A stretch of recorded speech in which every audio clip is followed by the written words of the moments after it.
কওমে আমালিকার হাত থেকে তোমাদের বাপদাদার যেই বসত বিটা, সেই বসত বিটা আজাদ করো, স্বাধীন করো, মুক্ত করো।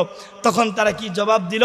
ইযহাব আনতা ওয়া রাব্বুকা ফাকাতিলা ইন্না হাহুনা কাঈদুন। হে নবী মুসা, যাও, তুমি আর তোমার আল্লাহ গিয়ে যুদ্ধ করো, আমরা তোমার সাথে নাই। পড়ুন নাউজুবিল্লাহ। তুমি আর তোমার আল্লাহ গিয়ে যুদ্ধ করো, আমরা তোমাদের সাথে নাই, বা আমরা তোমার সাথে নাই। হ্যাঁ, তবে শোনো, যুদ্ধে যদি তুমি আর তোমার আল্লাহ বিজয় লাভ করো, যত কেজি মিষ্টি খাওয়া লাগে আমরা খাবো, এর মধ্যে যাররা পরিমাণ ত্রুটি করব না।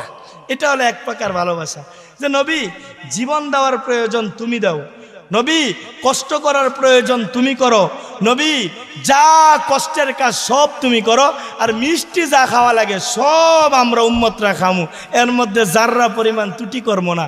এটা হলো ইহুদি মার্কা ভালোবাসা, বা ভালোবাসার ইহুদি পদ্ধতি।